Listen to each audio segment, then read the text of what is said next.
Okay. Na na na na na, going live, la la la. This is where we should have had Elizabeth on the guitar doing our intro music. All right, you want me on the guitar?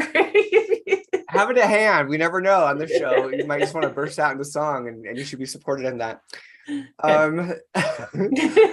me switch this over into speaker view. We'll come back to gallery view in a minute. Hello, everyone. I am Kat Udero, psychic empath and psychic wrangler. And before we see who I have wrangled in today's show, let me welcome you to Third Eye Salon, where in each and every show, we take a fresh look between the veils of reality and most oftentimes a very deep look as well. And today is no different. We are exploring Elizabeth Anglin's lifelong experiences as a contactee, including piloting ET craft and communicating with ET crafts directly, because they are sentient, well, some of them are, and with their pilots too. So we're going to find out what that's about and so much more. But before we do that, let's say hello to my bestie, psychic and conscious business coach, trying to multitask, Linda Coulter-Burge. I'm going to switch this over into gallery view while we intro everybody. So, hello, Hi, Linda. everyone. How are you? I am so happy that you are here with us again this wonderful, beautiful day. You could be in a lot of places, but you've chosen to be here with us, and I thank you for that. I will be your live stream chat host. So what that means is play nice or get out, because I just don't have tolerance for people who know everything and don't have an open mind, and people who try to bully others. So that's it, pretty easy. When you're doing this, if you hear stuff that you really like, please remember to hit the like button, the share button, and share it with your friends, and subscribe so that you can be notified when we have our shows, because they're not always at the same time. Also, if you don't hit us here, you can pick us up later on YouTube or hit our podcasts on Apple and Spotify. And again, for all of you who have donated to Third Eye Salon, thank you so much. We saw some come in because of our 2 years here. You've helped us grow 2 years so far. Let's make it 3, 4, 5, and 10 and beyond. Thank you. We'd also love if you haven't to join our Facebook group, and that is Third Eye Salon in Facebook, okay? And with that, hello, Elizabeth. I have been listening to your childhood stories, and makes me question a lot of things in my childhood. So I'm really excited to continue this conversation. Welcome. Thank you. I'm happy to be here. We're excited that you are here. And we're also going to say hello to Angela Anderson.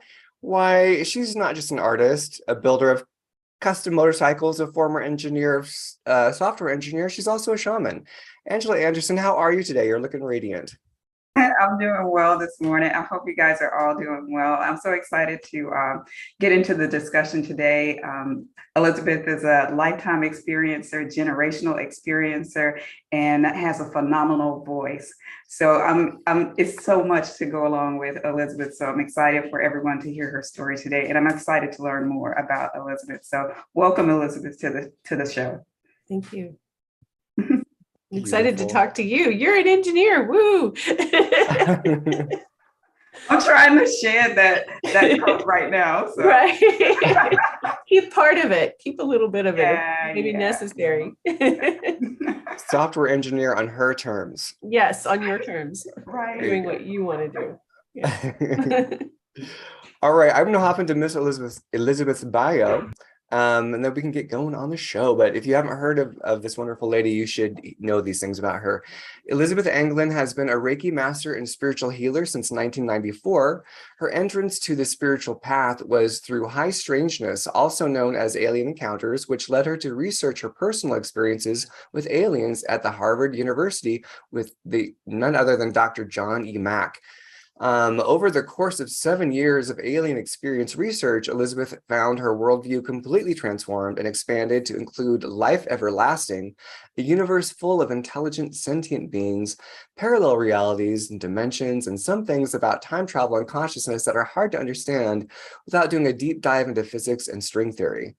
Elizabeth lives and works in the creative art colony town of Madrid, New Mexico, where she enjoys the lively nature of a small community of independent thinkers and creators. That sounds so That sounds so yummy. She offers clients intuitive services that include animal communication, medical intuition, Akashic Record Readings, spirit-guided psychic readings, mediumship, emotional code clearing work, Reiki and Intuitive Healing.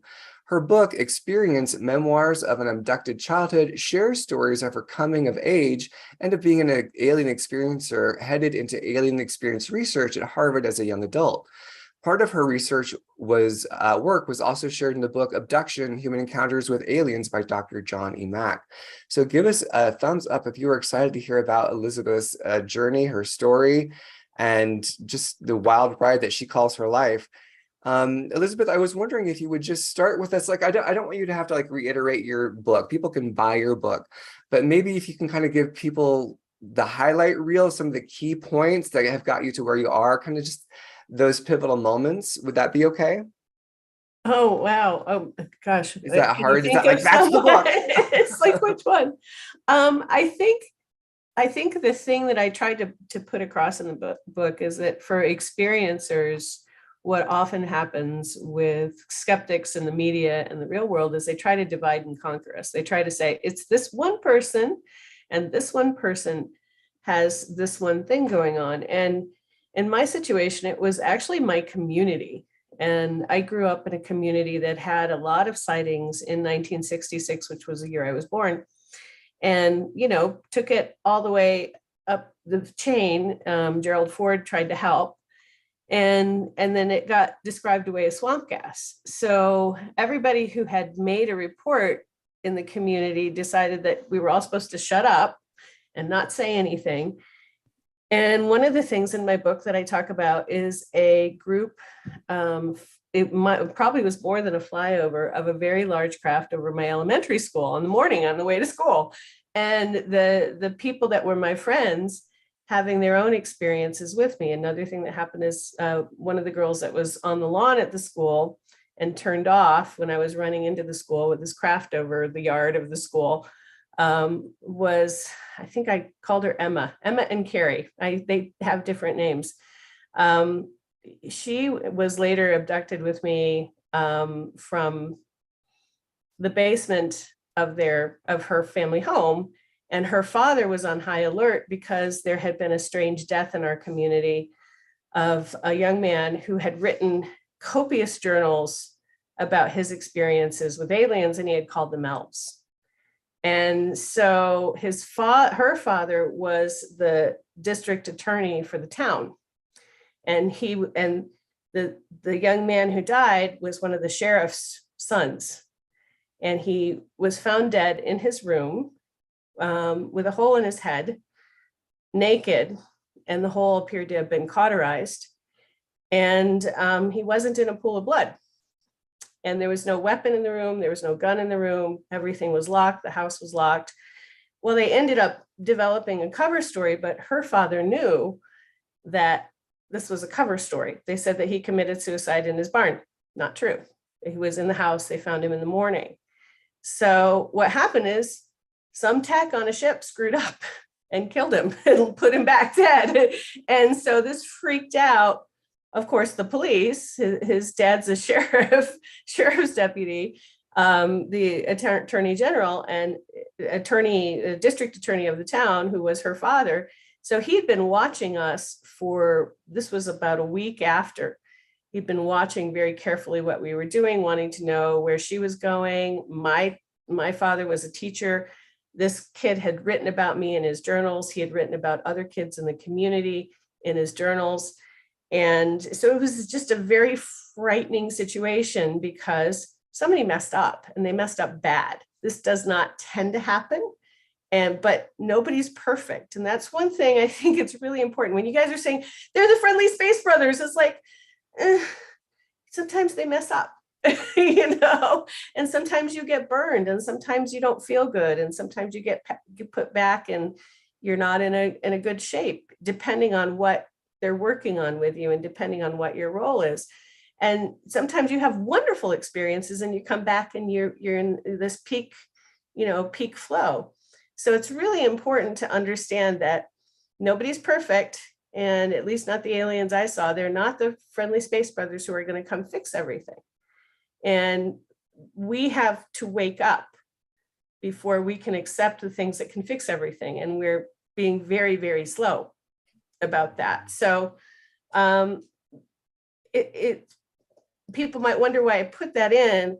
That experience of being abducted from her basement with her father witnessing it and having a police report was part of, it made me a very high pedigreed, what they would call, Bud Hopkins and John would say, somebody who has a paper trail and a multiple experience. So the people in John Mack's group had experiences with their family that their family knew about, or with their family and friends that their family and friends knew about. So our first group that worked at Harvard were not just those individual experiencers that nobody else had experiences with.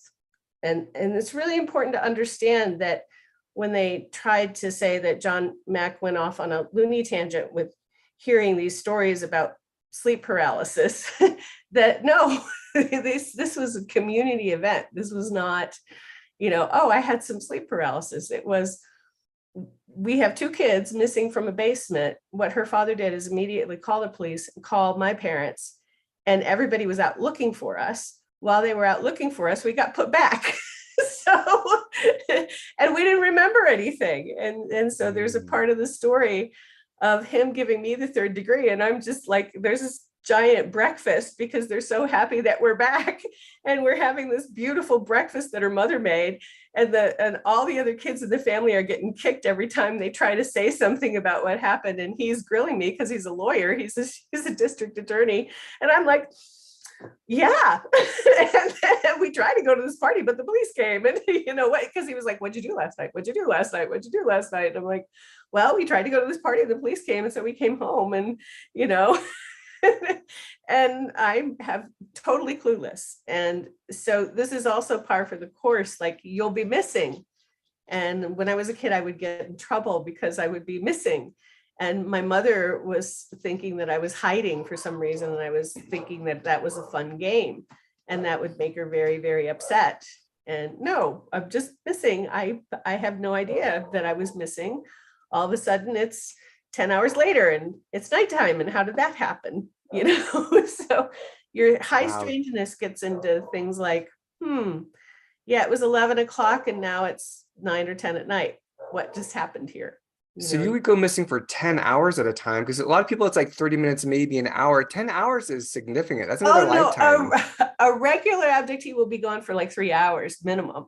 So somebody who's saying I'm gone for half an hour, well, maybe they figured that there is a time thing now that some people are experiencing, but most people will be gone for more than an hour if they're a regular experiencer. And if you go to sleep at night, or if you're put to sleep at night, or if it happens at night, it's kind of unclear how much those are, but they're, back in my day, people would be gone for days. I was gone for a week once, lost my job.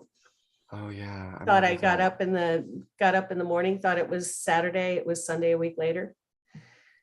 No, I guess and you went to work and they were like, so where have you been? Where have you been? And why didn't you call us? And I'm like, I was really tired and I went to sleep and I have no idea where I didn't even know it was a week later. I'm not sure what happened. So eventually my boss really liked me because I was the highest salesperson that she had by far. And she still had to fire me. It took her 6 weeks to do it, but she still had to fire me. So it was like, I got a lot of questions about where I was for a week. I had no clue. Well, I'm wondering, because, I think that like with and again, this is me, talking as a non-experiencer, as far as I know. I had this conception that like when you're pulled out, like you're pulled out of time and space to a certain degree, or a different vibration of time and space. And therefore you are in a place that is operating differently than time and space here. So you could be there for a day, but for here it'd be 30 minutes. Do I have that completely wrong? Well, that's like a near-death experience. So if you're working on the assumption that everybody is a spiritual experiencer, that all they do is take your spiritual body, and that can happen, where you're just going out astrally and going to a ship. And a lot of people who have gotten above the abduction phase or beyond the abduction phase are doing that, where, Okay. and that might be half an hour, and it might be longer on the ship. Okay. But if they're taking your actual physical body, it can take them, they can bring you back whenever they want to bring you back. So there were people in John Mack's group had 4 days they were missing, 3 days they were missing, a day. So very similar to my own experience. But now that I'm not an abductee, I'm actually I have a group that I work with. More often, not all the time, but more often, I'm going out in the astral plane. And they can see you, you bilocate or you astrally locate, and they can still see you because they're able to do that. It's like you're there, but you're not there.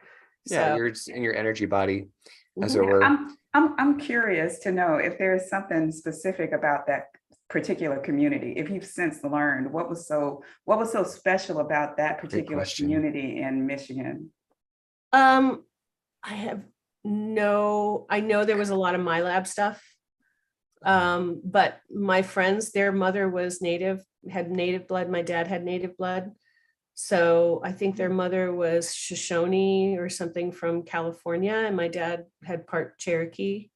So I think he ended up being like 1/10 Cherokee, and because he had it on both sides, like a fourth and a fourth or something. I don't know how it worked out when you have it on both sides. Like one was a little different than the other, and it ended up being like 1/10 or something. And I'm whatever that would be. And their mother, she looked like it. She actually looked more native. So there could be that. And my grandfather, who had part Cherokee, was also an experiencer. But it doesn't, that's not I don't know that that's true for everybody. Right. There was a woman in our group named Julia. She's out, or she came out. And the weird thing about her was she looked just like me, and I looked just like her, and I was 11 years younger. And she had known me through experiences from the time I was a kid, and she proved it by talking about this green and orange Madras short set that my mother got that was hellaciously ugly. It was so ugly. Madras short set? Yeah, Madras shorts. It was the 70s. Oh, and shorts. Yeah, it's like this green, ugly pea green with orange. No little girl wants to wear that. We want to wear pink, and we want to wear And my mother got me this short set, and Julia had been on a ship with me while I was wearing this short set, crying at how incredibly ugly I was, and how incredibly ugly my mother wanted me to be. And she was consoling me. And so when we met, she said, I know you, and she started going through all this stuff and she hits on the stuff that is really descriptive of my relationship with my family. And she hits on the Madras short set, and I went, oh my gosh, it's like, oh my gosh, you do know me. You were there. And she was like, yeah, I was. So there was a thing going around, which we never figured out. We never got a genetic test, was whether or not we were actually clones of each other. So would it matter, like if your parents weren't some part native, would it matter if they could impart clones in other people, if she was actually, or vice versa? But but we kind of came up with she was my dad's daughter too. So whether that was a clone or whatever else, we're not sure. But her husband was so freaked out when he saw me, because I was a spitting image of her when they met. Wow. So you discovered this was your star family who was coming to get you. There's star family it's not just star family. So there are a couple things going on here. Like everybody gets a star family. I think everybody who has this happen, you have a star family. You have a star family. Yeah. My dad, when I was 16, before, he knew what was going on, but again, it was, you don't talk about it, they'll put you away. So 16, I'm looking at I just put the horses up into the barn, and I'm looking at the back pasture, and I see this flickering light that looked like a firefly. And I'm like, firefly. And then I'm like, wait, it's February. There are no fireflies out right now, And then all of a sudden it stopped flickering and it took off and it went straight up at very high speeds. And I went, oh, I just saw a UFO. Oh, that's so cool. I just saw a UFO. And of course, I don't know about, all of this other stuff is all compacted into non-memory before that. So I run into the house and I'm like, Dad, I just saw a UFO. And he goes, I know all about it. And I just wish they would come and take me home. I need to see my wife and my other family. And he goes on and on and on and on and on about a star family. And he goes, and you can't tell anyone. If you tell anyone, they'll put you away. And I'm like, no, Dad, nobody's going to put me away. They might put you away, but they're not going to put me away. So, and here I am now going, yeah, we all got star families. Don't put me away. So, well, I have a question, but Linda, you're off mute. Did you want to ask something?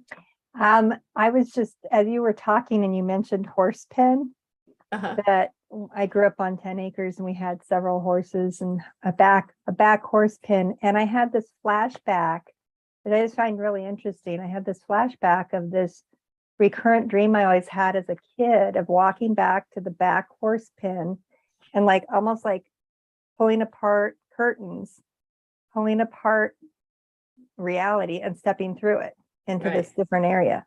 And it was a recurring dream I had going back to the back horse pen. Right. It was just something I wanted to share that was like, oh, wow, I just remembered this for the first time as you mentioned that. And it was just a constant, and it always felt really good. It was like I was escaping this world and going into that one. Right. A lot of things happened at the back of the pasture. And if you read the book, you'll see some of them. There's only several in the book, but there was much more that happened. There was a creek at the back of the pasture. I spent a lot of time at the creek, had a lot of missing time at the creek. I would go in after school to go look at tadpoles and water bugs and birds and things that were muskrats.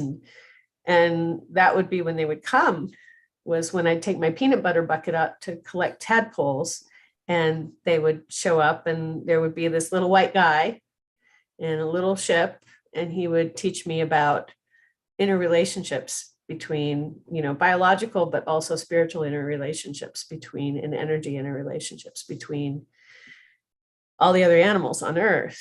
And that was always at the back of the pasture. So it's like, it brings up a secondary question I have is, I look back and the more I hear, it's like I put things together and it's like, I wonder how many times I was visited as a child. And why do you think some people can remember and others can't, or have these weird pseudo memories? First of all, it's personality. So there's a personality type between who's going to self-identify and really have the wherewithal to just say, yeah, this happened to me. And I'm just going to tell you the truth. I'm not so scared that I'm, not going to talk about that I refuse to talk. And that personality can also go to the family. How much do I care if I upset my family? You kind of have to not care if you upset your family, because you're going to upset your family. And, we all know the people who need to grow up and disconnect some from their family. Well, you're not going to find a lot of those people in, remembering their experiences, talking about it and going to a support group, because, there's a lot of pressure. So there's a lot of peer pressure, but it has to be a highly independent. So when they did at Harvard, they did all sorts of psychological testing, and I was midstream for everything. And career testing and all of that. But the things that really came up that was not in the middle of the bell curve was high independence, where I just don't care. You do you, I'll do me, and I'm going to do me no matter what. And so the people that first went to John Mack's group, who actually went into and got regressed and talked about what they had seen, had two things going for them. One, other people in their family, Julia's husband remembered things that happened. The kids came back with bloody noses. Dave, who's now passed, and Steve were friends that got abducted from a motorcycle riding camping trip. And the whole community that was with them on the camping trip saw the ship come down, and it looked like a tow truck coming out of the sky. So it was a group event. But they were also very independent people at the same time. So, and that was the first group, highly independent. Also, you know, I used to fight the bullies on the playground. I gave a lot of bully boys a black nose. My dad was a karate teacher. I knew I could do it, so I just did it. I was always in the principal's office, you know. So, you know, what'd you do now? I punched so-and-so because he pulled down so-and-so's pants and, you know, laughed at her butt, you know. So my dad's like, yeah. You should have punched him. That's exactly right. You know. That was the right thing to do. Right. You know, I never got in trouble for being trouble with somebody else who was trouble. So part of it's nurture, part of it's nature, part of it's what you're supposed to do. I know from the book, what I heard from the book of the boy who passed was that he sent everybody. He was afraid he might die for some reason. I think it was because they couldn't really control him. And he wrote in the book, he had told all these other people that he considered to be experiencers to come see me if he passed, and that I would know what was going on. And at the time I was like, I have no idea what's going on, but now it makes more sense. And if some of those people come back that he told, it'll be like, oh yeah, that's what was going on. You know, you want to know more about that. So he was highly, I think I was supposed to be where I was. You know, it's like your Akashic records. When your life lesson plan is this, then that's your life lesson plan. Your life lesson plan, maybe you have this, but you don't really remember it, and you have a nice, fairly normal life and everything's good. Okay, great. You're not supposed to be doing that. Your life lesson plan may be any of multiple types of things, but mine was this. So there's also a decided to do it before I came in aspect going on. I have a quick question. Yeah. So when you were a child, did you hold any fear over what was happening? Like what you were experiencing? And then the second question is, at what point did you decide to become a voice rather than hiding what you were experiencing? When you decided to share what you were experiencing?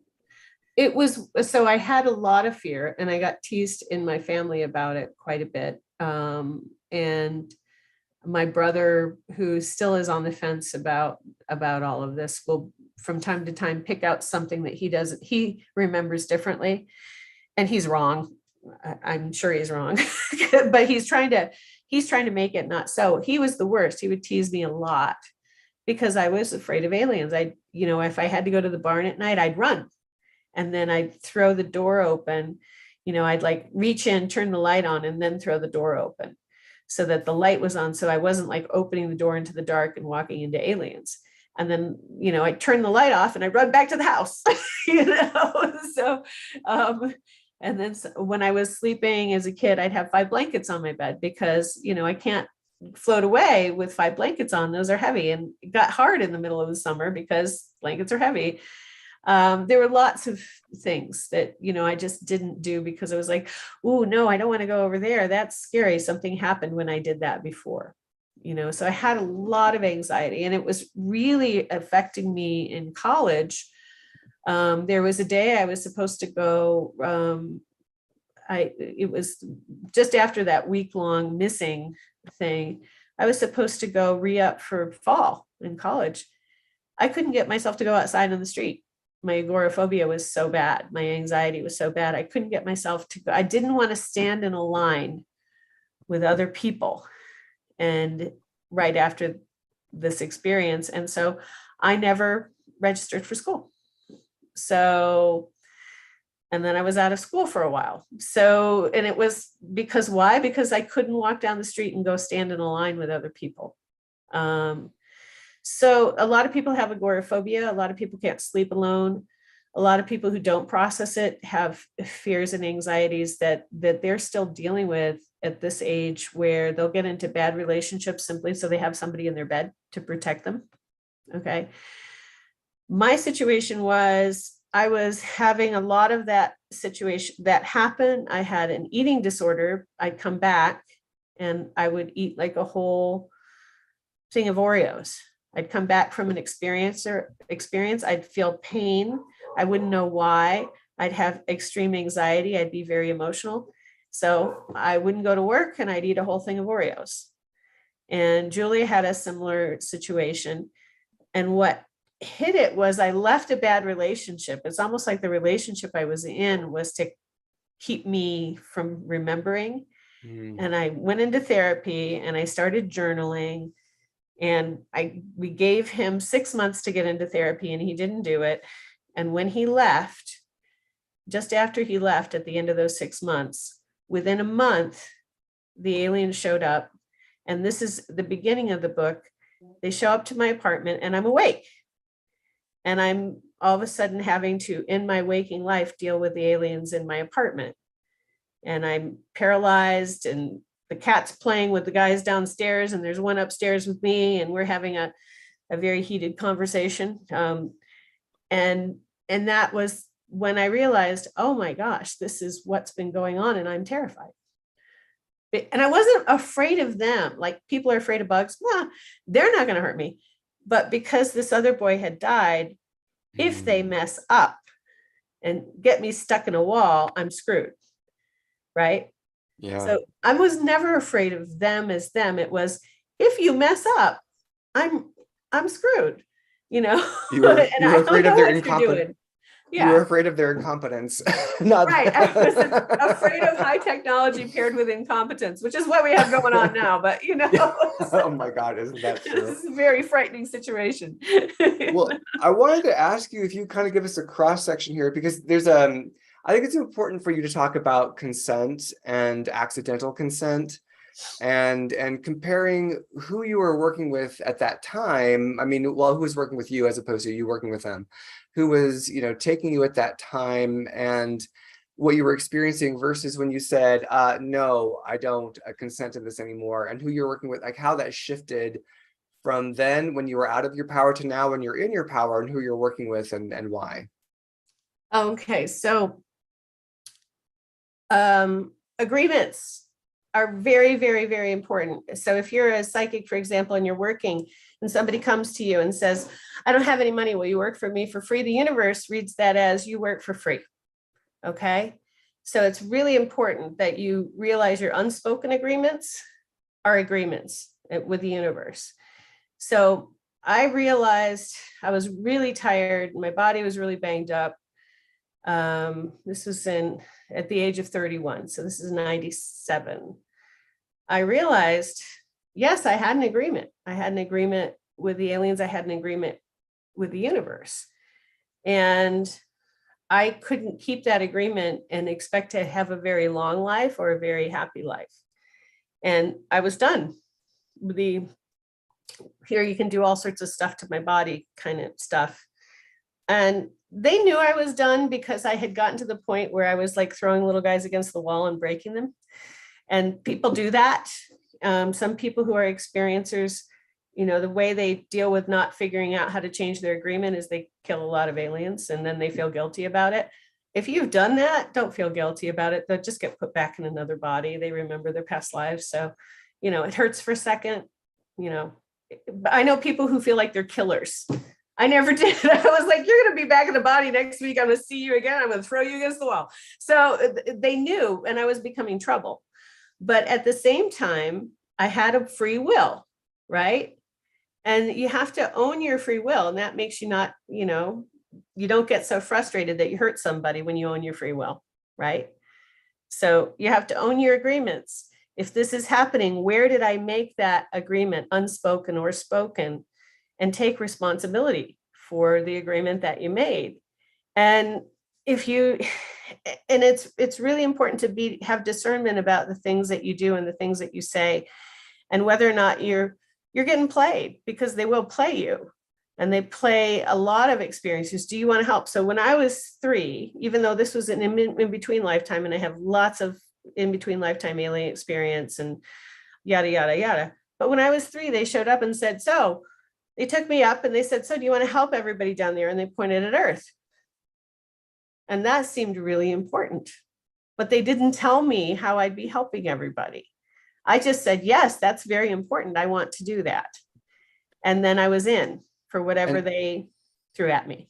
And also you had said during this abduction experience on the bus, which is in the book, they were messing with your dad, and you're like, don't hurt my dad. You can do anything to me, but you don't want hurt my to me. Yeah. So you're like saying these things in an innocent stage as a 3-year-old, and they're like, great, got it written down. Got it written down. Yeah. She Yeah. said we can do anything we want to her. Okay. So 1, I want to help everybody, and you can do anything you want to me. They got it down. They managed that. So yeah, my dad had, you know, so be careful what you say. They will take it literally. And they will not. A lot of people think that aliens are telling them something when they smile at them and nod. They're not telling you anything when they smile and nod. So like I'll go and I'll hear experiencers at an event say, oh, I am the human embodiment of Marduk, this Anunnaki. And I'm like, okay, how'd you get to that? Well, I asked an alien ship and it winked twice.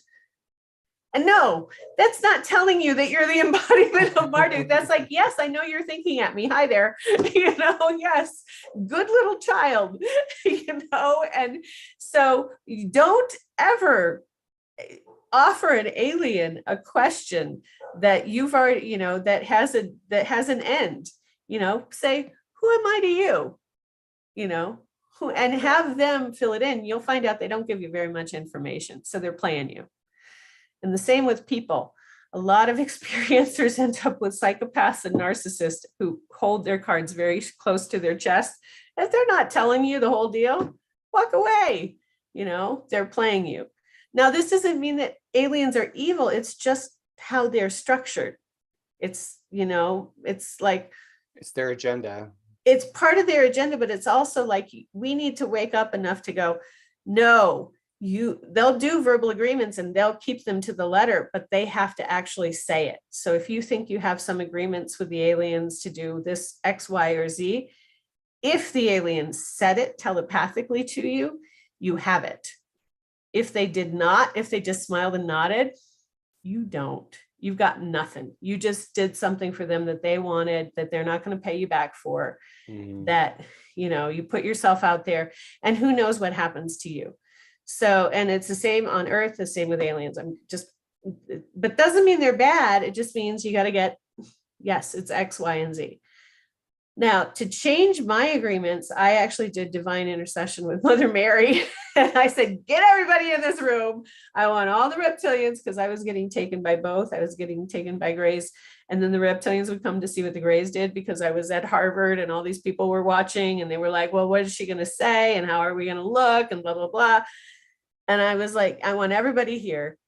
And I basically said, I still want to help humans. I still want to be compassionate to people. I want to help where I can. I still want to see my family members who are with the aliens, but I will never be abducted again. And I have a 2-mile radius restraining order on any aliens that would choose to abduct me.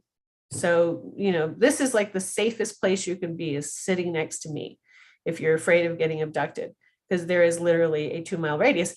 Doesn't mean aliens won't show up if they work with me. It just means you won't get abducted, because we're doing something else. So, and I had that problem with my sister because family showed up. I was living at this ranch in Colorado. It was a perfect place to do my work from. There was nobody around. And one of my kids showed up with an engineer who's his godfather.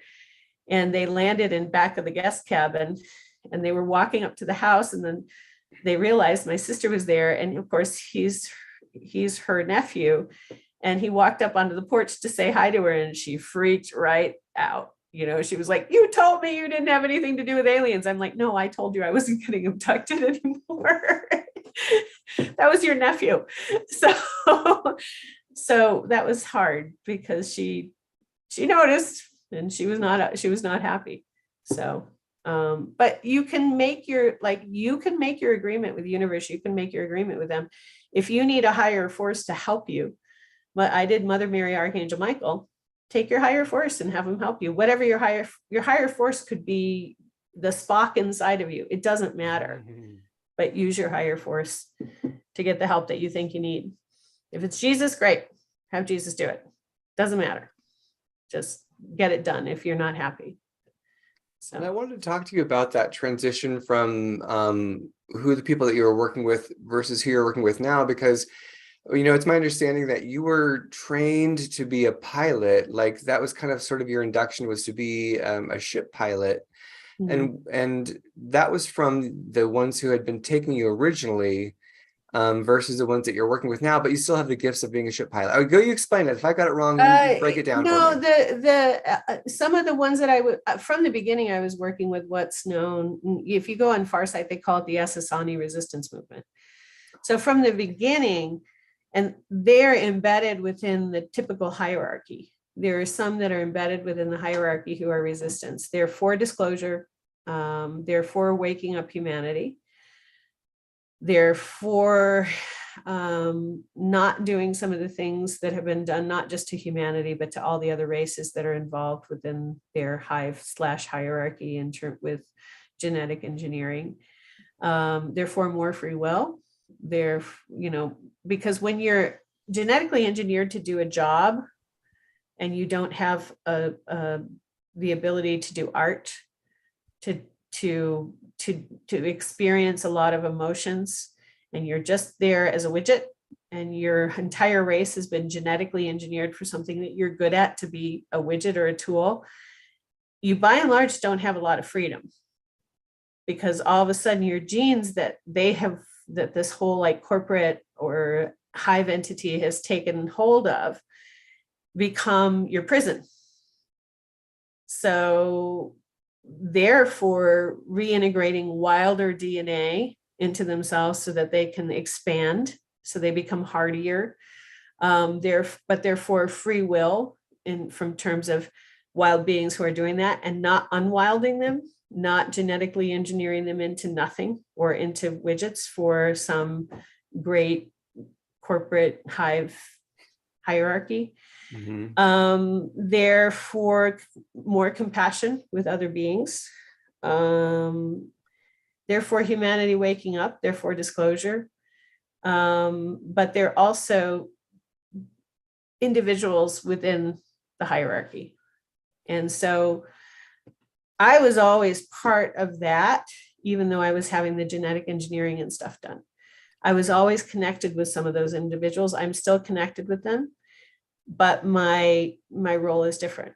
So what ends up happening, the reason why they want to try to get human pilots is that earth energies are really tough for small, tiny little guys that pilot ships.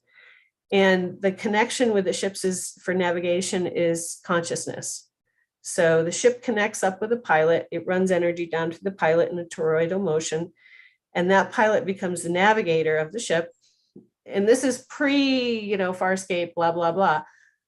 But if you're a tiny little guy and there's earth energies, if you've got, lightning, if you've got microwave beams, if you've got, just in general, the earth is heavy, and something hits your ship, your mind goes blank for a second and your ship crashes or you break.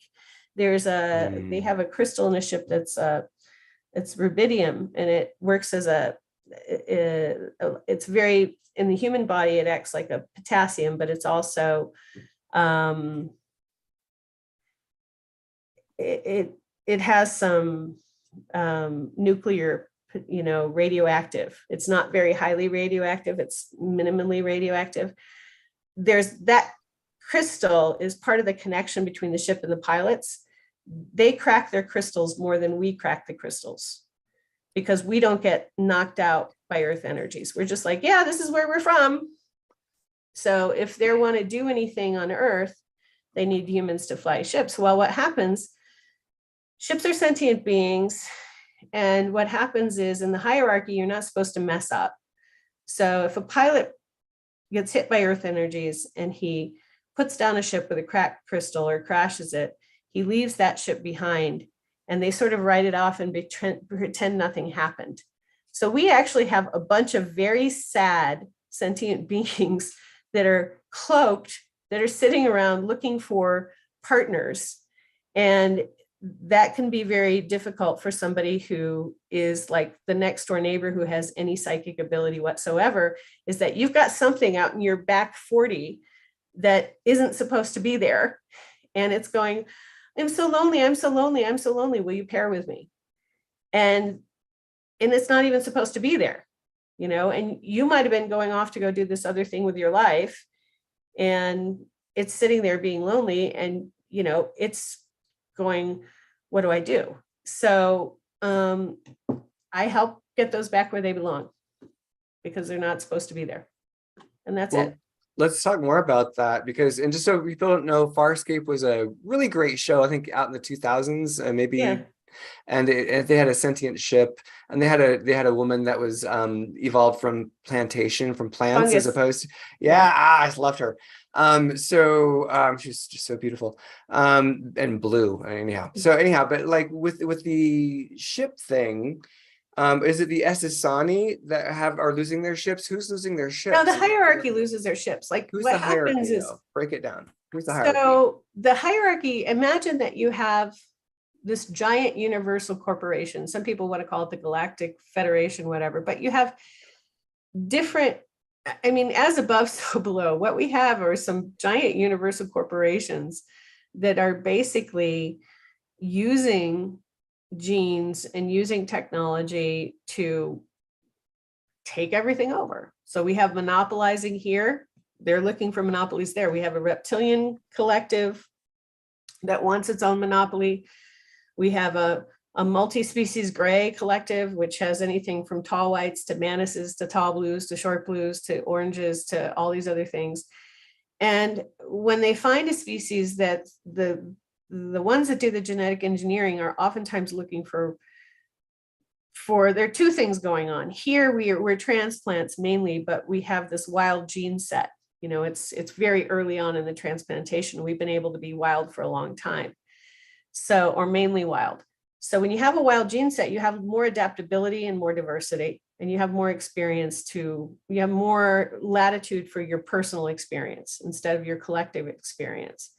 And literally for spiritual growth, that's what you want. Like, we are where it's at for spiritual growth, for emotional growth, for mental growth, for artistic growth.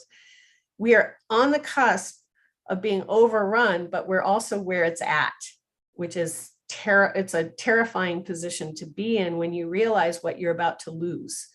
And so if you guys, any of you have problems with depression, thinking you're not enough, just look at your body, look at your mind, look at all the things that you're capable of doing as an individual, and repeat to yourself, this is where it's at. I got one of the highest, best situations you could possibly get in the entire universe.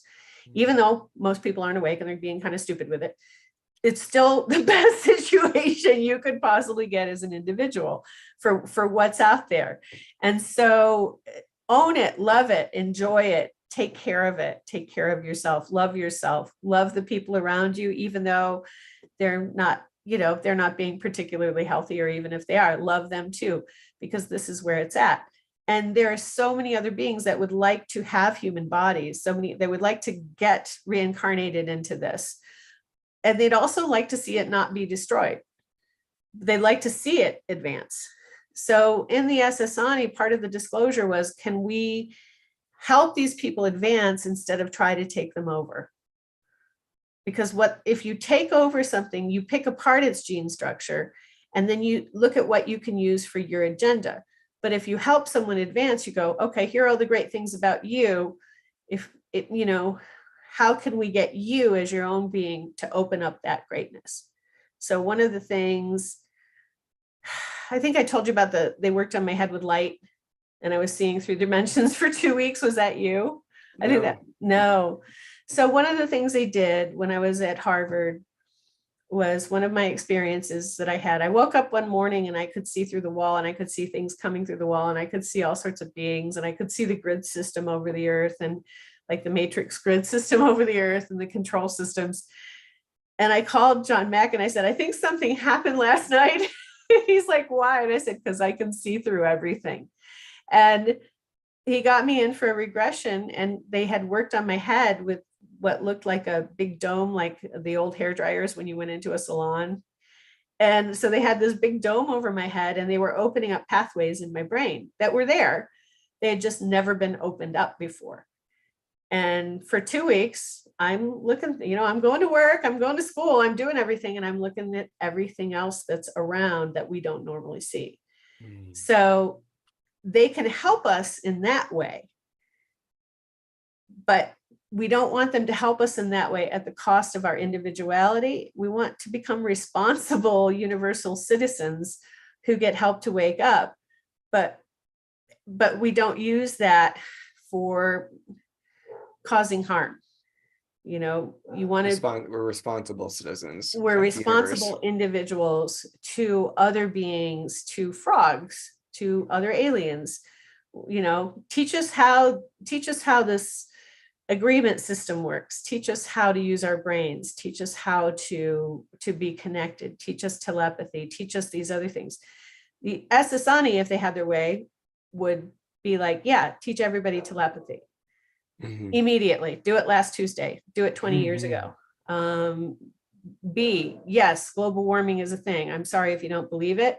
And no, all the positive stuff that you were thinking that's not going to change it. We're already down that path so far, So back in my day, we kept getting warned about global warming, hoping that we might get other people to do something about it. Well, that didn't work out so well, now did it? But, a lot of us were going through end of the world global warming scenarios in what's called a serial quantum environment, where we actually ran through what's happening now and beyond what's happening now to see what was happening with us because we weren't being responsible citizens. So there are two things: open up, claim all of our abilities, but we have to be responsible. And we have to be in control of our emotions, and we have to be in control of our egos. And egos are great. They keep you safe and they help you make boundaries, but they're also a double-edged sword. Right. So. The ego is like an interface system for this dimension, but it's kind of it's run amok. I wanted to ask you, what did you see as the matrix system that's over the earth? Like, what did that look like for you? Like the one that's kind of controlling our perceptions? Oh man, it was like if you went into a geodesic dome and it was with gray bars, almost like steel bars, but this dome. So the structure itself was just like being in a geodesic dome with steel bars. And you would notice that if somebody seemed to be starting to break out of something, it would start to move in on them. But it was like big, like you'd look up and you'd be like, oh, wow, that's over everything. It's overarching everything.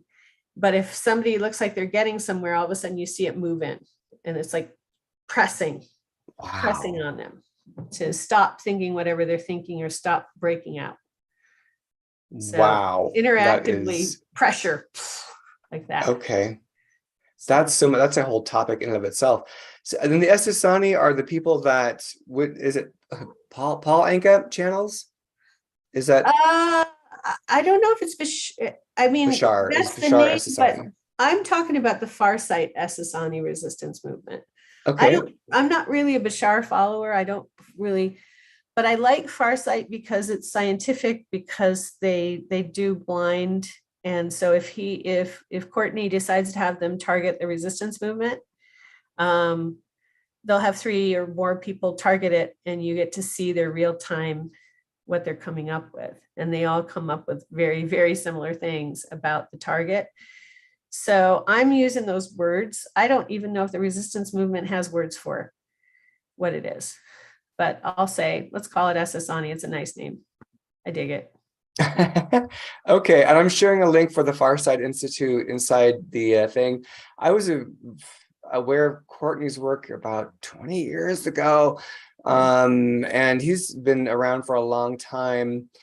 remote viewing and doing research. So I don't know if you want to speak to that, if your connection to that, so people maybe have a better understanding. So Courtney, I met in 96. So what I started doing once I learned Reiki is I started using second degree Reiki to do my own form of remote viewing. And I didn't know what I was doing. I was just like, I'd send Reiki to something and I'd get clairvoyant, clairaudient, clairsentient, clairsomatic information.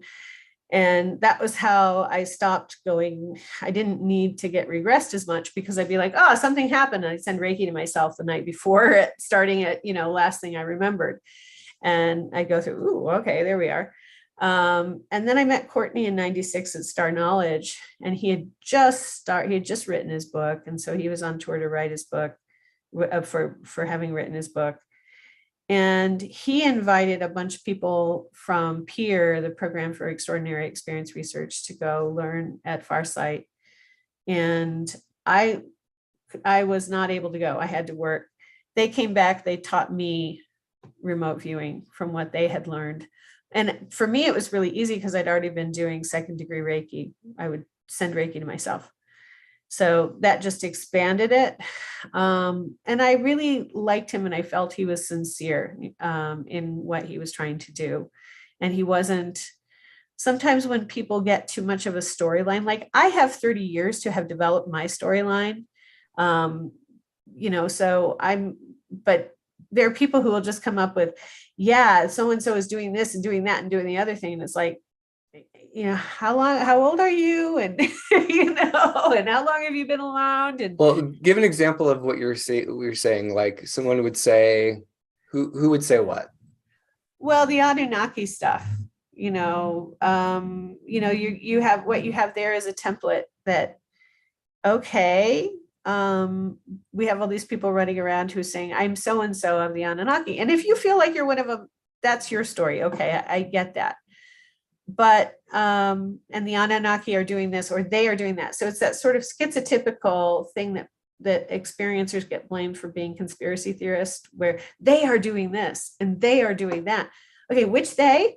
It's like asking the question and coming to a sort of a more parsimonious answer, instead of there's this whole giant conspiracy and it's all blah, blah, blah, blah, blah, blah, blah.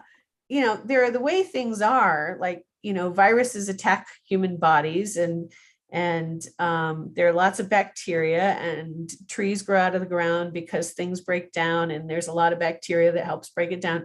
Like, there are systems for things. If you're looking at it scientifically, I like a story that explains that there's a system and what the system is. I don't like a story that so-and-so did this and they're going to do that and they're going to do the other thing. It's like, it's a little too simplistic, a little too black and white. Yeah, it's too simplistic, and it doesn't ring true. So I guess that's what I'd say about that. And Courtney tends to keep it to what is the system? What are we really dealing with here in terms of the greater expanded reality, and how does the system work? And that's the kind of thing that I like. I can't help it. I don't want a story about what so-and-so is going to do to such and such and how they're going to disempower us more. Well, yeah, it's more like as opposed to the baddies versus the goodies. It's more contextualized because there are many agendas from many different angles. Hop in, Miss Linda. We have a question from our wonderful Rev Nev. Rev Nev. Yay, Rev. He wants to know, and this is right in line with this, if you have knowledge that you want to share about our cosmic cousins' influence on Earth's religions. Is there something actively going on, and if so, how? Actively going on right now. Or in the past. I guess I'm going to leave it wide open to what you know. So, full disclosure, I am a born again Christian, and that's in my book. I became born again at 14. It was a charismatic experience. It was not a church experience, even though I was in church. And it was actually alien mediated. I got there by way of aliens doing something with one of my horses. You can read that in the book. I wouldn't have got there at all if they hadn't had intervened. And when I met Christ, he said, you have life everlasting, which is the same thing in some of my alien. And he showed me all these lifetimes far, far, far in the past, far, far, far in the future. And the most important thing was that all of this is based in love. You are loved. You have a spirit. You will always be loved. You are not judged. You are not there. You're not going to go to hell. Well, maybe you'll create something for yourself if you think you deserve it, but and your life review will be pretty tough if you're bad here, but it's not a forever kind of thing, like the Christians are saying. So my experience of Christ was, yeah, you're loved, your spirit, you're important, go do your work. And so I've, over the years, when I was going through this, when it was hard, I would reconnect with Christ and say, okay, why is all this happening? And he'd say, because you're learning. You need to learn about this. It's important that you do. So keep going, keep learning, keep going, keep learning. And my other people at church would say, oh, they're evil, they're devils, they're this, they're that, they're the other thing. Then I'd ask Christ and he'd say, keep going, keep learning. So later on over the years, I did study Buddhism, because whenever I would ask Christ, should I study Buddhism? He'd say, keep going, keep learning. You got to learn from everybody, learn from everything that's here. So I did. And then I would say, well, what's your relationship with the aliens? Buddha, Christ, even Muhammad, all came to open us up to become good universal citizens. If we follow the teachings of the morality and the open, and like the Sufi, how do you open up to your connection to everything? How do you open up to cosmic consciousness, to Christ consciousness? If you follow those teachings and do those things, you will become able to become a citizen of the universal everything, Galactic Federation, whatever, and not necessarily be taken over, because you'll be respectful of others. You'll be less afraid of others. You're not going to want to, demonize people who look like bugs and kill them all, because what is he really teaching and what does he really say? And he does talk about negative forces. And when he was alive, he did, there are astral beings that are wonky and not very nice. There are thought forms that are wonky and not very nice. But when it comes to the actual physical part of the universe that we're in, all of these religions, at the core, they were bodhisattvas that were preparing us to become universal citizens. So, and he's done it on other planets. That actual bodhisattva went to another planet that my friends were on, and he's part of their history as being one of these great teachers that brought them up from, to become universul citizens. What's that planet? What's that about? Tell us a little bit more about that. That's just so fascinating. It was one of the planets of the gray, like the gray group. And they had a similar situation to us. And they were also fighting in a lot between themselves, and the Bodhisattva of Christ showed up and was like, hey, let's get with it here, guys. And because they were all a lot more naturally telepathic than us, they took to it quicker. They were like, oh, so it was, several generations for them, not, hundreds of generations like it may be for us. So it was quicker. That's so humbling. Okay, thank you. Angela, do you have any questions? I'm going to kind of go into an area, but I want to make sure everyone's voice is here. Yeah, more just a comment. It's just about being heart-centered, allowing that heart-centeredness to carry you and to evolve your consciousness as you go through life, allowing your consciousness to evolve naturally. It seems like the experience you mentioned earlier was almost a Kundalini experience, where they induced a Kundalini experience when you saw the dome open up. Yeah. It was like an induced Kundalini experience without the consciousness to accompany it. So that's why it was kind of like mind-blowing, expansive. Yeah. In that way. There was no fear. Like, what was nice is they just, like a lot of people who do Kundalini, they feel like they're losing their mind. I just woke up in the morning that way, so I didn't have to deal with it. So when I meet people who have Kundalini experiences now, I'm like, no, you're really going to be okay. They're like, how do you know? It's like, I know you'll see all this stuff, and then it'll go away and it'll integrate, and and then you'll be able to get back to it if you want to, so. Right. So Yeah. sometimes I get in trouble because they would just, they like, I didn't have to go through, I went through fear of them. I didn't have to go through fear of my own consciousness. And that was nice of them to do, that I'm not afraid of my own consciousness. My fear was them, so making mistakes, sticking me in a wall. So. But that would make sense. Like if you don't understand the vastness of your consciousness and how it works, when the lights get turned on, I can only imagine how entirely overwhelming that would be. And you feel like you've just been tossed into a whirlwind, an upside down whirlwind on another planet, Well, and if I hadn't been in the research, I had this capability. And so I'm incredibly grateful. And this is sort of my pay it forward. I'm incredibly grateful that I was in the middle of the research and I was able to call a psychiatrist at Harvard and say, hey, dude, something's happening. And, and then go and find out what caused the thing to happen. And, within 2 weeks, it all calmed down. And I was, some other things, some other telepathic things happened after that, but I knew where they were stemming from. It wasn't me being a nut, and I was still functioning. I was still doing my schoolwork. I was still going to work. I just was functioning differently. So, but if you have a worldview that says, no, you're going nuts, you're going to be afraid you're going nuts. Yeah. And that's not nice. Yeah. And people can work with you directly, right? If they are having experiences, they can reach out and work with you directly to help.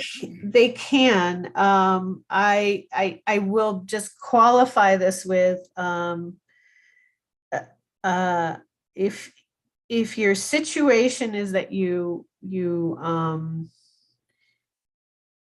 better want to integrate, because if months and months go by and you aren't doing it, I will fire you.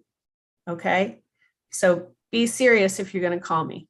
I don't need a bunch of clients that just want me to help them because they need attention. I want you to integrate. And if you're not going to do it, I will fire you. That's all I have to say. Is that mean? No, it's not. It's upfront and very direct. Yeah. It's called boundaries, having a boundary. Right. Yeah. You got to take responsibility. You got to take responsibility for yourself. You've got to work the process. And if things are going forward and all of a sudden, you come back next week claiming that nothing is different, and I look at you and it is different, and you just want my attention, I'm firing you. That's all. So, period. I think that's fair enough. I was wondering, this kind of gets into a very mind-bendy, I mean, all of this is mind-bendy. But part of your story where you have experiences in, I don't know how, I don't want to put labels on top of your experience, what I would call your negative encounters. That was with humans from a parallel Earth from a different timeline. That's in the future. Would you break that down for us? Like, what is that? Can you? Okay, so a lot of people, they're talking about the secret space program. And so the year 87, which was the year that I was gone for a week, my remembrance and my understanding of that was secret space program. And some of the MyLab stuff is secret space program. My dad, I'm pretty sure he was in it because he kept talking about the military, and he said if he ever talked, they'd kill him. And I was like, yeah, Dad, nobody's going to kill me. I'm really too tough. I beat up all those bullies on the playground, and good luck to them. It's like I'm not worried. But one thing that I learned from the aliens is that time travel is real, but it's only in between the parallel dimensions. So if you're gonna be time traveling, you're going to the next dimension over, or through that one to the next one dimension over. But usually we go physically to our next parallel over, either to the left or to the right. I tend to think of this one always over to the left. I don't know why I think it's to the left, but that's how I think of it. So next door to us is a parallel where it looks like the Germans won the war, World War II. And which is weird because we had all of the we had all the stuff. I mean, from a geographic political standpoint, it doesn't make any sense because we were supposed to win that. We had everything we needed to win World War II, and we used it and we won. But it looks like they did, and they're using us 300 years in the future in their parallel. They're coming back in time to here where we're not awake and using us for staff that they never have to pay, and they can do terrible things to. So for the people who think you're in the secret space program, that you're going to get the US government to ever pay like pain and suffering and wages, think again, because it's not our government, and it's not our government now. It's not even in this reality stream. It's one next door. And you are not going to our Mars now. You are going to a Mars in a parallel next door. So that's all. That's my well-considered, well-researched, lots of remote viewing, lots of looking at my own personal situation, lots of tying things together for myself and my own experience, understanding of that. It doesn't have to agree with what somebody else is saying. If you agree with somebody else, that's fine. But this is my understanding of what's actually happening there. And when you don't realize that ships are popping in between parallels, like when they're traveling, they're popping in between parallels, and they're popping in at any time that they want to pop in at. You need to look up string theory. You need to look up Edward Whitten, and you need to understand that more is happening here than just what appears. And so if you try to go to somebody and say, I'm going to prove there are aliens on our Mars right now, good luck. Okay. You've got to have the whole picture, and you've got to really understand their tech and what they're doing. And until you do that, you're going to be the crazy, well, I'm, whatever, but good luck trying to figure it out. It's hard. So what's your take then on the 20 years and back program that people talk about, that people have been in the military and they go experience 20 years doing some work, and then they're physiologically regressed and put back into their time when they first were taken? Would you kind of break that one down? Two things happen. I'm not sure. I think that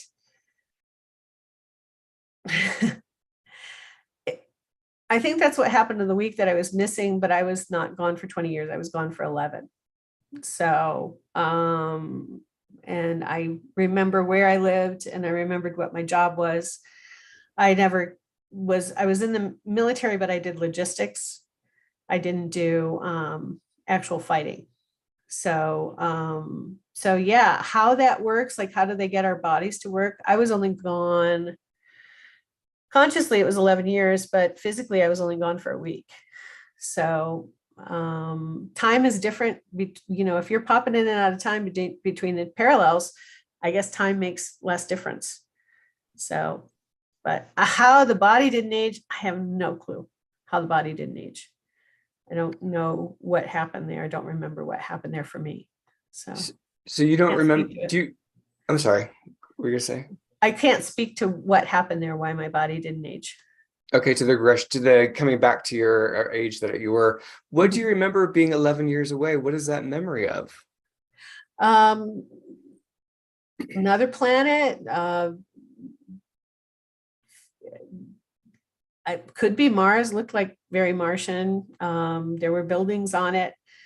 I was always indoors. I wasn't usually outdoors.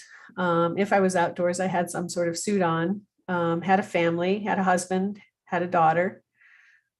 He was actually a fighter, and I did logistics. And a fighter for what? He was human, and he was in the secret space program, and there were people fighting on Mars, like they say. It's just not our Mars. It's just not our Mars right now. That's all I can tell you. But are they fighting the government? Are they fighting each other? What are they fighting? No, they're fighting aliens. Okay. Yeah. So when you're back here, are you still over there? Yeah. but it's in a parallel, so it's different. You understand what I'm saying? So you're still over there? You're still living that life while you're here? No. I haven't, like we all have, there was a me in this time frame in every one of the parallels. So actually in that parallel, I was in this time frame, I'm actually married to that same person and we have a daughter. And that's an ongoing thing. And the reason I know that, and this is a funny story, I woke up one day and my face had like swelled up and my jaws were hurting and I felt like I had gravel in my eyes and gravel in my face. And I went to the doctor and she couldn't figure out what was wrong with me. And I also had in my arms, you know, when you get an IV in your arm, I had IV marks in my arms. And so she was like, well, you know, what drugs are you doing? And I said, none. She goes, well, what are these IV marks? And I'm like, I don't know. You tell me. So, and this was like 5 years ago. And I was teaching a mediumship class at the time. And I had told the students, you know, if we have time for it, we'll do a quantum jumping. We'll go look at you in a parallel, or we'll look at me in a parallel.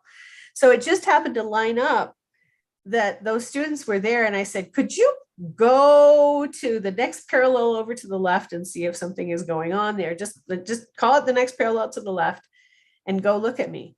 I was in the hospital, and in that parallel, I was riding my motorcycle, and I lived in Telluride, which I have lived in this parallel. I was riding my motorcycle too fast. I hit gravel and I went into a construction sign with my face. And so my face was like, you know, and they were all like, you were riding your motorcycle too fast. And every single one of them, to a person, said the same thing. And you're in the hospital and your husband's there and this is what he looks like. And, you know, and you want to go see your daughter, but they can't let you out because you have all these broken bones. So literally that's how I got to know, like I went, after I felt better, I went and I looked at it and it was like, oh my God, it's the same guy and the same in the next parallel over.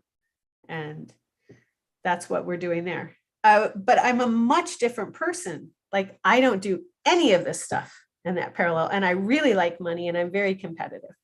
So, you know, and that's why I was riding my bike too fast. It was like, I could ride my ninja really fast, you know, so. That's such interesting discussion, because Dolores Cannon kind of touches on this in her work, where if you regress somebody and don't properly bring them back, detach them from wherever they've been, they can bring those things into the present reality. So whether it be scars, the way that they died, like if they were hung, they could bring those scars and those lashes, those welts back into the physical. So it's kind of like the same, similar concept of bringing them into the physical. Yeah. Right. And if you're doing work where you're bilocating, and I might have done this to myself by doing a lot of remote viewing and a lot of bilocating, where I made that happen for myself. You know, I'm not sure why it happened. It was really good timing because I learned a lot from it. But I might have done it to myself through not working as carefully as I could. So I'm going to own that could have been a possibility. Yeah. Too. So I agree with that. Dolores knew her stuff. Yeah, right. We have a question, unless Linda or Angela has another question or comment. All right, we have a question from Eric. He says, what makes a parallel timeline real as compared to other infinite possibilities? Yeah, that's a really good question. You know, when I do readings, I talk about probability fields. And I used to work for a gentleman at MIT who came up with the most used probability algorithm. And I think that you have a spectrum of probabilities, and the ones that feel real to us, because everything is made out of consciousness, the ones that are closest to us and feel most solid to us are the ones that are resonating with the energy of this consciousness, but slightly different. They have the most probability of being very, very similar. You're learning similar things, you're going to similar places. Now, everything is made out of consciousness. Maybe the further you get away from this particular probability field, the lighter and lighter and lighter it seems, so it's not as physical. I have not studied enough Witten to know if this is the case or not. This is just me conjecturing, but I would study Edward Whitten. A lot of people, they're starting to find out that a lot of his theories have real, they have real force, that they're actually, there's a reality to them. So I haven't done enough of it, so I'm sorry, but I think it has to do with that next door one is the most like this one, so it's the most physical, and on and on and on. The further it gets away, the less physical it gets. I'm not sure though. And is this Edward Whitten, Witton? Witten. En. Okay. So if we want to look up Edward Whitten, we can do that successfully. It's really complicated mathematical stuff. And so the way aliens present things to you is like visualizations. They'll show you what the structure of it is, and then how things function within that structure. Unfortunately, we just have a bunch of mathematicians that don't often give us like the picture. And so I'm referring the picture I was given back to his work as the most similar from the pictures that he's given and the things he said and other people have said about his theory. Is it correct all the time? I don't know, but it's close. It's just fascinating. I wanted to ask you, you had an NDE as well, correct? Yeah, I had two. Actually, I had three. Okay. One was not, I didn't go down the tunnel or anything. Okay. So this is, some people are having time effects where they feel like time has been run backwards. And so the first NDE I had that I never remembered might have been a Mandela effect thing. I was 15. I had to ride my bike to school 7 miles away, or for anything in the summer that I was doing. And there was a railroad track that crossed a street on an angle when I was that I had to turn in around the railroad tracks. As it was diagonally crossing, I had to turn at those railroad tracks to go to school. I got my bicycle tire stuck in the railroad track as I was turning, and I got flipped off my bike and under a car that was coming to a stop at the stop sign that was there. And my first initial memory of that was that the car did stop in time and the tire was right against my head. So I got up from underneath the car. I waved at the driver because I was in a significant amount of pain, but I waved to let him know I was okay. And I thought he would like give me a ride to the hospital or something. He didn't. He sped away like he was absolutely terrified. Well, he hadn't hit me. It wasn't like I was going to call the police and say he hit me. I rolled off the bike on my own. So I was like, you asshole. Oh, excuse me. I can't say that. You can. Jerk. We can say asshole here. It's live. You did already. Okay. So, that was rude, speeding away, not making sure I'm okay. And then I picked up my bike and I had to pop a wheel back on, and then I continued on my way, kind of in pain, but not too bad. Well, then I died again, and this had to do with the aliens doing something wrong, and they had put something in my head, and it had caused an aneurysm. So I was 24. I'm at home. I'm about to go to bed. I just lay down, and all of a sudden there's this giant pop off the side of my head, and I'm out of my body. And there's a blue light around me, and I'm absolutely terrified because I'm like, what just happened? Where I'm out of my body, and what just happened? And then this voice in the blue light says, it's okay. You're all right. Everything's okay. And I'm like, no, I'm not. I'm not in my body. I'm supposed to be in my body. And the voice in the light says, no, you're really okay. And then when it says that, I get this sense of, yes, every part of me is okay. Every part of me is loved. Everything is absolutely, every part of me is cherished. Every part, like, all of the niggling, you're not good enough here, you need to do better at that, all the judgment gone. There's no judgment. Everything is just wonderful. I'm in the love. I am the love. I am beloved. And the light is like, come with me. And we start moving away from my body, and we go through this series of lights, and then we go through the tunnel.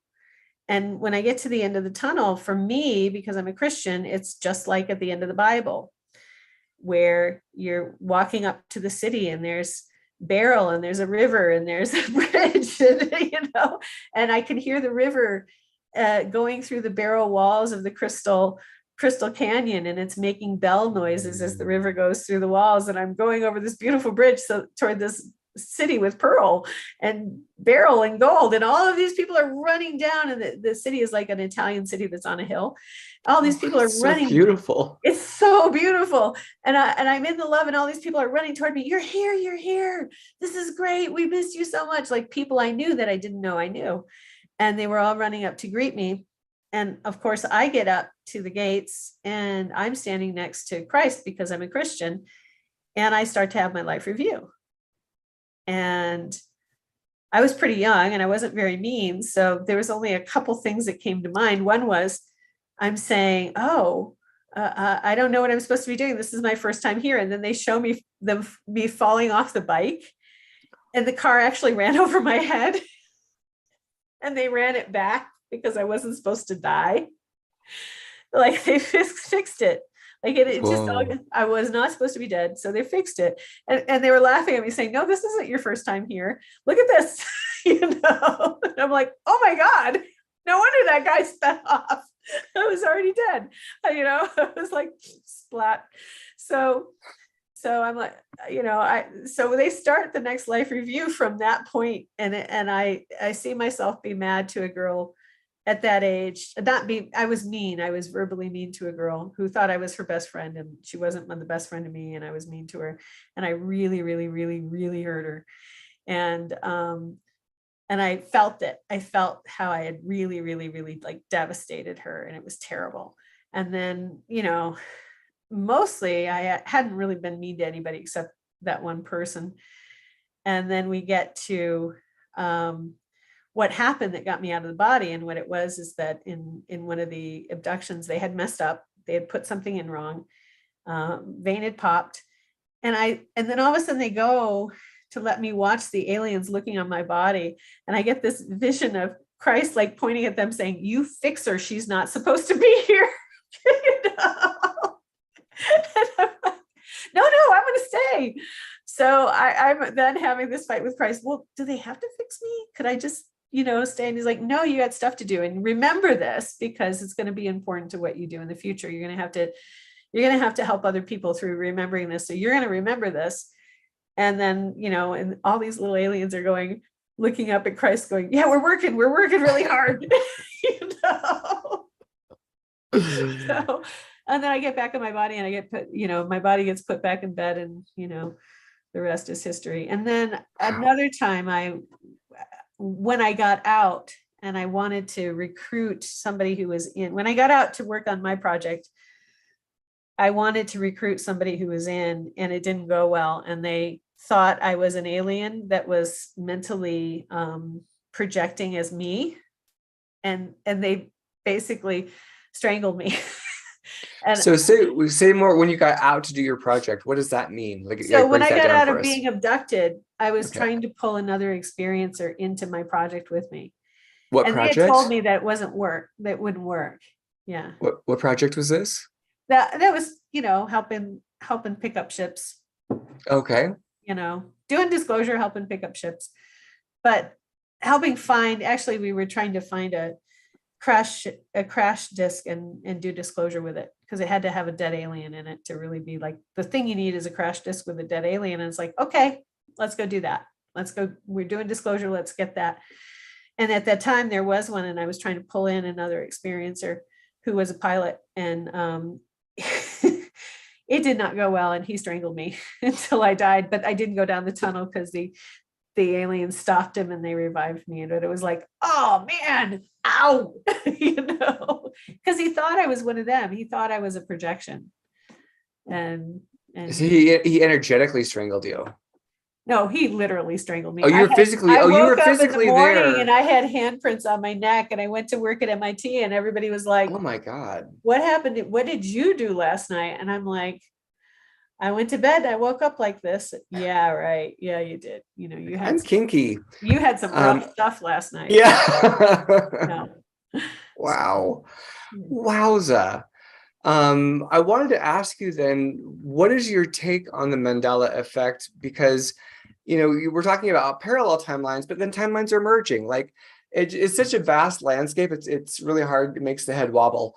So I'm wondering like how there are parallel timelines, but then timelines are merging. Like, can you break it down for us to the best of your ability?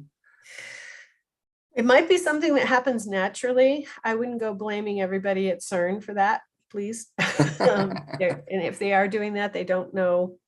They don't know what they're doing. They don't mean to be doing it. It might be something that happens naturally, or it might be something that, I might have died. That's what I've always wondered. I wondered if they just patchworked in a parallel and put my consciousness in the parallel that was very much like the other one. But then what would you do with the other me? So maybe one of me died and one of me ended up piggybacking. I don't know why they're doing it. If energies match enough that they converge streams. And it sounds like if you can like split, you should be able to come back together. Right.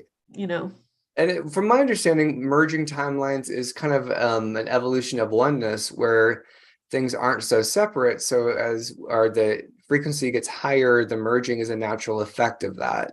Yeah, as the frequency gets higher and then also matches. Okay. Then you would, splitting would be the frequency is more chaotic, right? You've got chaos is lots of different permutations of something. You've got lots of just different genetic variation, a lot of different timeline variation, a lot of different plants, a lot of different animals. Like, Gaia is a real chaotic planet. If you let her go, she's going to create all these different permutations of the same thing. If you're coming back to oneness, that could be quite destructive for all those different permutations, but yet good for the particular organism in terms of how much energy one organism has. So, but if you look at it, if energy matches, it's going to be attracted. And so it's going to merge. So, but I don't know. Okay, that's fair. Because I think we all have experiences of like, I remember Febreze with 2 E's, not Febreze. Bernstein Bears. It wasn't Bernstein Bears. No. There's like a bunch of things. I remember, reading about Mandela's death. So it's like, there's all these things where I think many of us are like, oh no, they still remember it, but others of us don't. So it's like, there's definitely something happening. I'm not the only one, obviously. Yeah. So I have a thing with my brother where he remembers being at the event that caused me eventually to become born again, where the thing happened with my horse. He was not there. He was absolutely not there. But I was 14 at that time, and 15 was the thing where I had the accident. So, but in my experience, he was not there at all.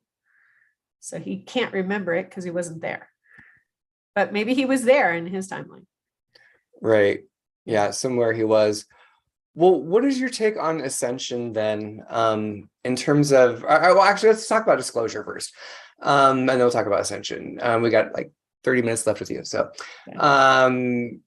what is your take on disclosure? The Isasani are working toward that. That's something that you said that they're proactive with or advocating for. Would you give us your lowdown on a disclosure and how you see it unfolding, or if you see it unfolding? I think disclosure was supposed to happen, 30 years ago. So I think that unfortunately, because we're seeing now a political situation where they want to have lots of red herrings against, the status quo, like anything that will take your mind off of the fact that we are so close to carrying capacity and the earth is heating up too fast, we're going to use it. So like Trump doing the Space Force thing, and the DOD coming out, that very easily could be used for a kind of red herring to sort of weaponize the whole process or militarize the whole process, which is not the sort of disclosure that you really want. But I'm glad that it's happening, because it felt like the big pushback at the time that I was involved with disclosure was the DOD in multitudinous ways. And the next book will get into how the DOD was. Explain what the DOD is for people. Department of Defense. Okay. Yeah, the Department of Defense. So the fact that it's coming out of the Department of Defense is good. It means that they're admitting to some things, but it's also bad. It means they can manipulate what they're admitting. So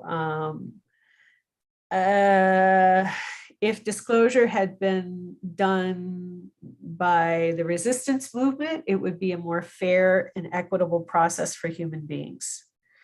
And I don't know that I think the DoD stuff is, it's just like, well, we just have to get it done, but watch where that's going to go, is what I would say. If you're finding your kid's going to get, put in Space Force, Run. Run. Don't do that. run far. But I've looked forward at some of the different timelines. I mean, there's disclosure where a certain group that wants to genetically mine us says that they're going to save us. So they use the friendly space brother thing to come in and basically take control of us. That's one of the timelines. And that's a very heavy timeline. I've met people who are working with them as abductees. It's not me. And not the people I was working with, but there is a group that would happily do that, say that, well, we're going to save you from all the mess you made. There's a timeline where we get hit by meteors. There's a timeline where there's a giant EPM, and that might be alien mitigated. And there's a timeline where Denver is the capital, and this is like 100 years out. So, and we do everything by trains. And, and we don't have planes anymore. So there's timelines get really weird. So, but the Denver always shows up for me, and especially even with the aliens taking over and genetically, using us as genetic products. Yeah. So I'm curious to know your perspective of us as deliberate creators. How much control from your perspective, do we have as deliberate creators in the vein of dictating the timeline we specifically choose to focus upon? You need to wake up a lot of people to be deliberate creators. So if you're out there and you know how to deliberately create, go teach a bunch of other people. Don't sit on your laurels being special. Yeah. Please. I love that. So because it's interesting, as you've talked about these different timelines, I've heard of these timelines, not of Denver being the capital, but that's interesting. But I've heard of the one where, there is something, there was a micronova from the sun. So that impacts the planet, and there's a lot of future timelines where there's a mass reduction of population from different things depending on that timeline. Yeah. And that like we start to live communally again, and trains are used to transport goods, but people stay really kind of in their tribe. And that is more like that's really Penny Kelly saw that, was given that timeline from what she calls the men in robes, who appeared to her, were like giving her this information as a way to help prepare and whatnot. And I'm wondering if whatever you want to speak to on that would be fascinating. So I've done classes where we've looked at things 100 years out, and that's sort of like, there's still towns, there's still cities, we're still using fossil fuels. So like the Four Corners area does great because I think this one is meteorites or something else. We're not near where there were massive tsunamis. We're not near global, water rise, and we have lots of oil and gas. Oh, my computer needs to go in. So we have lots of oil. I need to put my charger in. No worries. So Four Corners is great. Denver is great because it's a major city in the Four Corners, which is Utah, Colorado, Arizona, New Mexico. It's a great place to be. And 100 years out, I see a couple different things. There's an alien presence in one thing I've seen, and then there's not an alien presence. And that one that there isn't, I think, is the one that's going back toward the tribal. 800 years out, it's beautiful. We figured out 0 point energy, toroidal energy. We're living in houses that have like the toroidal energy shape. We have a sort of ceramic The toroids are put within a ceramic matrix, and everybody is doing biodynamic farming. It did get hotter. It's still way hotter. And so the houses are earthen. And people are farming, but they're doing it with cats in the fields hunting mice and butterflies and bugs. And there's nobody's allowed to do any genetic engineering. Nobody's doing any glyphosate, none of that. So it's absolutely beautiful. And communities are staying together and they're staying small. And I think they have something like that's like, you can call over on your ham radio to the next one over, but you're not doing any major technologies. You're really concentrating on getting the biodiversity working together back on Earth. So the calamity has already happened. The population is much, much less. But I got this information from a cat in spirit. It was a cat that break it down, sis. You gotta hear this. This was a woman was vegan, and she really wanted a cat, and she felt like there was a cat waiting for her in spirit, but she didn't know if she would be right to feed the cat meat food. And I was like, well, you got to feed a cat meat because that's what cats eat, so you're going to make a really sick cat. And her boyfriend was more militant vegan than she was. So she goes, and I keep seeing this cat in spirit, and it's like he's trying to tell me something. So I connected to the cat, and the cat wanted to be her cat, but the cat was telling her, look, I have been your cat before. I'll be your cat now. I'm going to be your cat in the future. And when the cat got to the future, this was what the cat was showing me, was her living in this situation. And the cat was just waiting for the time that they would get to that situation together. She goes, and the cat's going, and when we get to that situation, you're going to let me eat all the mice I want. So it was just like 800 years in the future aside, from this cat who's in spirit going, I can see what's going to happen. And wow. You're not going to care that I eat meat. You're going to be real happy about that. And so that was, yeah, and then I went back and I checked it several times, and it was like, yeah, that's 800 years in the future in the US. She was in middle America with a cat. Go ahead, Linda. Yeah, I just have this ongoing thought pattern of a collective consciousness. When we start hearing and seeing those same patterns with people, yeah, they think maybe confused that it's now, that it should be, but there's this collective of knowing. And sometimes it's like playing telephone. It just gets a little off in the messaging. Yeah, it's when is it? The other thing is, if you notice online, like everybody starts looking at the ships at the sun who are doing something to the sun, and they all get scared. And somebody else will see the ships at the sun, and somebody else. Well, you can also create pocket realities or thought form realities. So you got to be very careful as a psychic that you're not looking to check something that everybody is looking at to check, because you might be hitting the thought form reality, not the actual reality. You want to be really clear that you're okay not following the herd, because if you feel like you need to follow the herd or the storyline, you may just pop into that thought form reality because you're already resonating with following the herd. Right. So when everybody was asking me to look at the ships next to the sun, I'm like, there's a couple out there charging up, but they're not doing anything. No, they're going to do this to the sun. I'm like, no, they're not. They're always over there charging up and moving on, Yeah, that's what I was always seeing, this charge. Yeah. But I think it brings into us in our echo chambers. And Kat and I talk about this a lot, of being very cognizant when you start just seeking information that validates your own beliefs. Yeah. You want to and really be open to discussion, whether it's here in this 3D world or beyond. Yeah. The best information that I get is the one stuff I wasn't expecting. And this happens with clients when, if you're reading a timeline and you say, I see this, this, and this, and they're like, that would never happen. Guess what? That's the best information you can possibly get, is the stuff that's unexpected.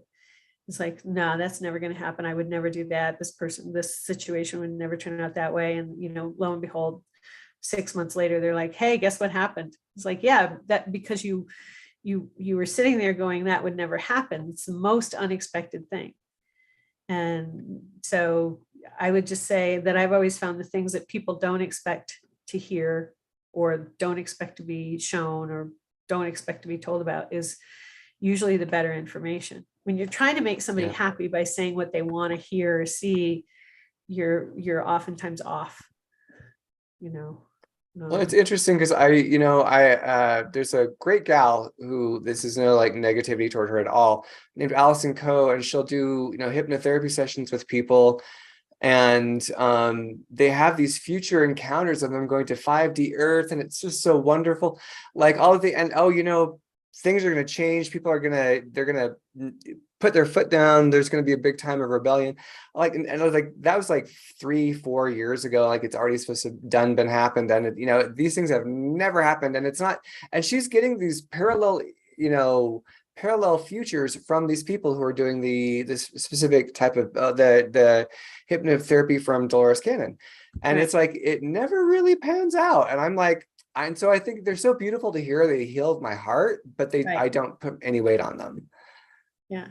I mean, we have to, I think what is more likely is that light workers and people who do our work we can't just, the friendly space brothers aren't going to come. The angels, even though, we invoke them and we allow them to help us. Two things: we all have spiritual equality, and we need a lot more conscious creators. So, and when things get dark, we're going to have to hold the light in our hearts, and we all need to help each other hold the light in our hearts when they get dark, and not do this Pollyanna, somebody's going to come in and save us and make it all right. Even the aliens back in 1990, when they were showing us this stuff about global warming, they were saying, you guys need to decide together collectively to fix this. And if you don't, you have your free will. You are allowing to happen what's going to happen. Well, the antidote to that is to wake everybody up. Wake everybody up. And even with the military stuff, the secret space program, the people coming over from the parallels, if you wake everybody up, they're not going to be able to take people. People are just going to be like, yeah, no, thanks, bye. I see you. That's not what I'm doing. I'm creating this. My agreement with the universe is that I'm not your slave. Right? Mm-hmm. So wake everybody up as quickly as possible, and hold the light in your heart when it gets dark, and don't run. Don't try to escape. Bring the light to the dark place. Don't try to escape. That's what I think. Do you see, I love that. And do you see, because I would say that America is imploding right now. Our financial system's imploding. There's a lot from my perspective. Do you see America sort of dissolving or reshaping in the very near future, or what do you see? In the next 100 years, yes. There are timelines where things are 20. There's a 2035 timeline. There's a 2045. There's a 2029. And all of these things, it matters now what we do, because the smallest thing could have the greatest impact, right? For good or ill. So, do we want to keep the United States functioning as an idea, a philosophical idea? I think we do. Do we want to keep it functioning as an economic corporate greed idea? No, I don't think we do. But no, we do not. But the philosophical idea of freedom to which we should have had, freedom to, women could vote, marry who you want, life, liberty, and the pursuit of happiness, and working together in a, democratically. We want to keep those things. We want to, those are very high ideals, but, corporate personhood, freaking Bill Clinton, how did he do that? That was the worst thing that happened to us, especially at the time. So we don't want that anymore. We're going to have to make some changes.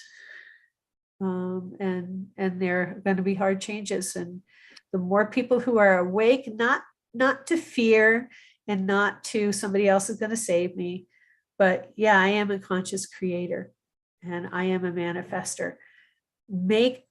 I'm kind of going, I think I need to make 10,000 Reiki masters before I die. and teach them all telepathy. I'm Okay, I'll sign up. Fine. you know, it's like, I'm going to teach you Reiki and I'm going to teach you telepathy, and I'm going to send you out and go, you know, and then that would be my part, you know, because that's something I can do.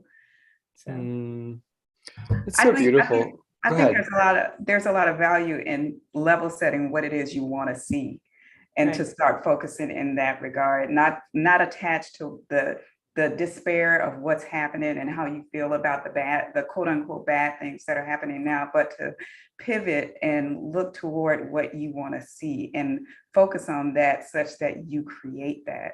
Because we're all projecting our realities. We're all creating our realities by what we focus upon, what we choose to align to. That's how we align to specific timelines. Right. So it's being focused with your intention and choosing in the now moment in that regard, not worrying about the future, not worrying about the past, but from the now moment, choosing in the best and highest interest of the evolution of the self. Yeah, and but not, you know, the magical thinking that some people on the planet are going to 5D and some people are. I'm sorry, we are all in this together.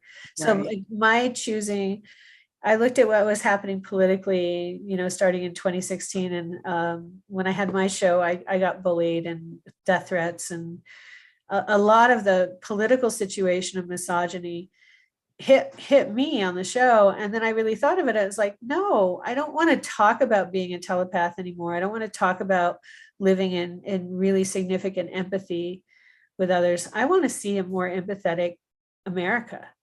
So what am I going to do to make a bunch of healers and empaths, you know, well, I'm going to have to pull my big girl panties on and start doing my work, because that's what I want to see. I want to see empathy. You know, I don't want to see kids in cages. I want to see empathy. You know, so what am I going to do about that? And then stay in your heart about the thing you want to do, and don't self-sabotage. Well, I can't do anything. And, you know, stay in the heart and do it. Yeah, I very much feel that we're at a kind of a crossroads here, where we can choose to kind of, for me, ignore what's going on, go into a us versus them mentality, or say, not, you know, my favorite thing, not on my time, not in my presence, not in my home. Right. And with authority, do my best to bring together this dialogue so that we can remember we are one. Right. Because I think there's been a lot of focus on purposely dividing us. Right. And it's the remembrance that we have a common world, a common agenda, if we can really focus on that and stop the divide. And part of that, though, is saying, not in my presence. I see a different future. And you can feel that way, but I am not going to have that in my presence. Right. Well, and have a discussion. Yeah. It's also, it's weird how it works. Like the last 2008, I didn't realize how conscious creating worked until 2008. And I had wanted to write my book. I was working really hard. I was tired out. And I was just told, you need to let somebody help you. And I finally gave up my need to do it all myself. And I allowed someone to help me. And they got me completely in a place where I could write and out of the way of the economic collapse. And all my friends were losing their houses and, you know, and going out to Occupy Wall Street and, you know, being foreclosed on and on and on and on and on. And I'm up in an ivory cabin because, you know, and I didn't, you know, other than the fact that I had a goal, which was to get my book written. And that goal was to be of service to people who were in my situation. But I had a goal to be able to do that in a way that I didn't have to worry, you know, like I put out there, I don't want to have to worry about I don't want to have to worry about my finances. I just want to write my book. In that moment, I didn't say how that was going to turn out, but that conscious creation, that seed of, I want to write my book and not be worried about finances, that picture happened. It didn't happen by me saying, if I do X, Y, Z, PDQ, it will happen that I will be able to write my book and not be worried about finances. But it just happened. So if you know, I guess the other thing I would say is have a conversation about it, but also keep your kernels of, it's okay to want things. I want to write my book and I want to not worry about finances. Boom. Okay, here you go. That happened. When we're all resonating in a high frequency, we got to be careful what we ask for, right? What do we really want to have happen? Okay, make it simple. Might be two things. You're gonna create those two things. I want to see a more empathetic United States. I want to see empathy. I want to see telepathy. I want everybody understanding that you don't need to speak the language of another person or another being in order to have a conversation with them. So, okay. And I don't want to worry about finances while I do it. You know? So. My husband says I convey a lot just with a look. Yeah, exactly. Let's get Eric's question in here. Eric Unger, I believe Eric's in Germany. One of our people. So happy you're with us, Eric. He asks another question: is the Galactic Federation of Light a thought form reality? For a lot of people, it is. The Galactic Federation of Light is for there is a Galactic Federation. There is exopolitics. What that is he talking about Friendly Space Brothers? Is he talking about the world teacher? I don't know. The Galactic Federation gets thrown around by a lot, and I'm like, yeah, I'm like, there's many. It's like saying the PTA group. It's like, yeah, I don't know. It's very ambiguous. I don't know which one he's talking about. So I have a friend, to give an analogous example. I have a friend who works with, in his mind, the Syrian High Council, and he thinks they're just all beings of goodness and light, and I think they're Nazi eugenicists. So, is that a thought form? We have two very, very different opinions on them. They can help you out, but are they going to help you out if you're the people that they think you should be? I think that everybody has spiritual equality, and I've seen the Syrian High Council play favorites. So, is my reality real about them, or is his reality? To him, they're the Friendly Space Brothers.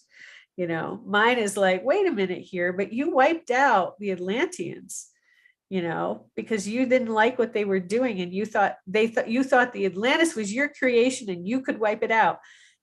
Why didn't you let the Atlanteans choose? So there's stuff that goes on with that. Wait a minute, you've guided the genetic propagation of Syrians on this planet for million years, whatever, and we still have all this stuff. Are you all that wonderful? I think there's a seed of discrimination here that we're seeing on this planet, right? So that's my reality of them. His is like, yeah, call them in and they'll heal everybody. And I'm like, well, they've been around for a long time. Why haven't they done it yet?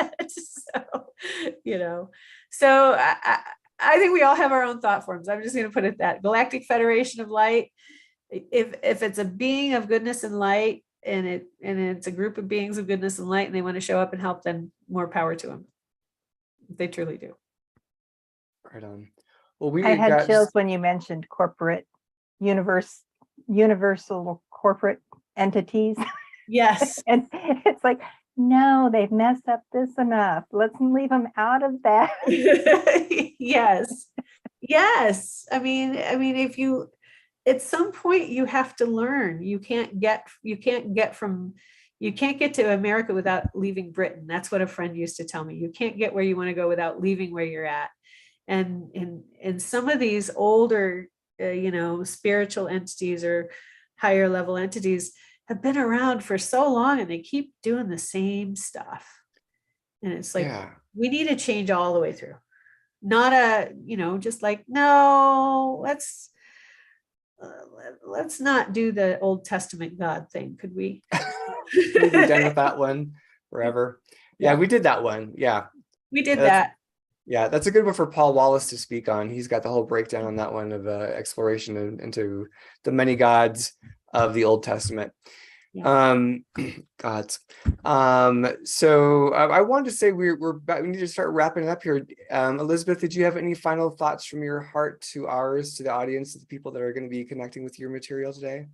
If I just want to say, for those of you who are being of service and you want to promote everybody catching the light and waking up, if you're finding that it's getting hard, I want you to say these words to yourself so you can find out where your sabotage is coming in. And it's, what is it that I know that I'm pretending not to know or denying that I know about this situation? And then let the universe answer it, because it's really important, at least to me, that y'all get on your work and get other people woke up and doing the things that they could be doing as conscious creators. So what is it that I know that I'm pretending not to know or denying that I know about the situation, especially if it's getting hard, if it's financially getting hard, or if it's relationship getting hard. You always have to do your interior work. You never can just walk out there and say, hey, I'm enlightened, because guess what? You're not.